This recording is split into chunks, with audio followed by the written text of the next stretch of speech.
पाकिस्तान में दहशतगर्दी बढ़ती जा रही है। ये दहशतगर्दी के मजीद वाक़यात रिपोर्ट हो रहे हैं। जनूबी वज़ीरिस्तान में बाजार में खौफनाक धमाका हुआ, एक अहम शख्सियत समेत 3 अफराद जाँ बहक हो गए। ये रिपोर्ट हो रहा है पाकिस्तान की मीडिया में। पुलिस के मुताबिक जनूबी वज़ीरिस्तान लोअर के सदर मकाम वादा बाजार में बारूदी मवाद का धमाका हुआ। इब्तदाई इतलात के मुताबिक धमाका खानजादा मार्केट के गेट के करीब पेश आया है और जो लोग शहीद हो गए उनमें चीफ ऑफ अहमद जई, वजीर मलिक तारिक खान, मलिक सरफराज खान और यार गुल खेल जान शामिल हैं। लगातार दहशतगर्दी के वाक़यात बढ़ रहे हैं और बजाय इसके कि दहशतगर्दी को कंट्रोल करें, पाकिस्तान की इंटेलिजेंस एजेंसियां वो सहाफ़ियों को बुलाकर धमका रहे हैं कि आपने दहशतगर्दी के मामलों पे बात नहीं करनी, आपने इसको डिस्कस नहीं करना, बल्कि आप अपनी तवज्जो रखें पिंकी मनशियात फरोश की तरफ। उधर जाओ, जाके उसको रिपोर्ट करो। वाना और वज़ीरिस्तान में या मीर अली में या तीरा में कितने लोग शहीद होते हैं, उन्हें कैसे मारा जाता है, कोई ड्रोन चलता है, कोई मर्डर गोला गिरता है या कुछ भी होता है, उसके ऊपर आपने बात नहीं करनी। जबरी तौर पे गुमशुदा हो जाते हैं लोग, उस पर आपने बात नहीं करनी। वहां गवादर यूनिवर्सिटी के प्रोफेसर चांसलर वो अगवा हो रहे हैं, जबरी तौर पे उनकी गुमशुदगियां हो रही हैं, उसके ऊपर बात नहीं करनी। यहां एक मंशियात फरोश औरत ने एक जुमला बोल दिया, इसके ऊपर सारा मीडिया पहुंचा हुआ है।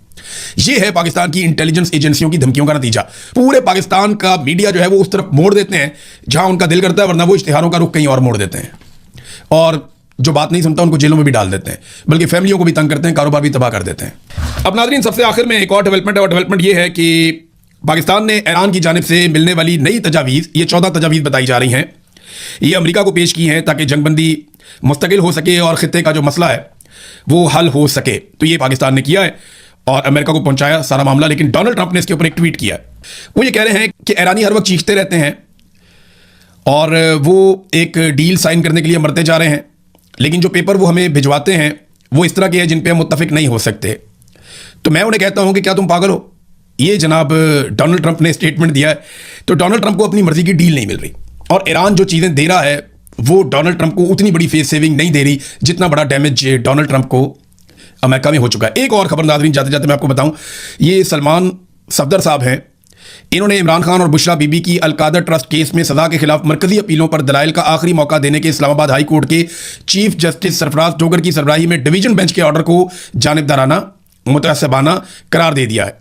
उन्होंने अपनी दरखास्त दी और उसमें लिखा कि नैब 1 साल तक मुख्तलिफ बहानों से इल्तवा मांगता रहा। कभी नैब नहीं था तो कभी अदालत की कॉज लिस्ट मनसूख हो जाती थी।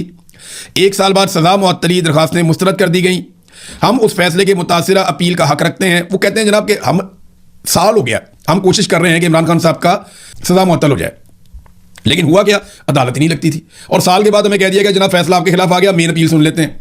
अब वो कह रहे हैं जनाब हम इसके खिलाफ अपील करना चाहते हैं, इस फैसले के खिलाफ। उधर इमरान खान साहब के दस्तखत ही नहीं करवाने दे रहा हमें सुपरिटेंडेंट ऑफ अडियाला जेल।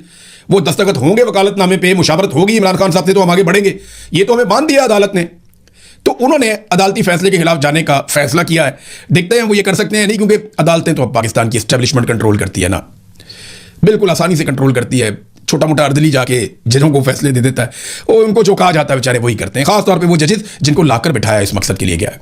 अब तक के लिए इतने, अपना ख्याल रखिएगा, अपने चैनल का भी अल्लाह हाफ़िज़।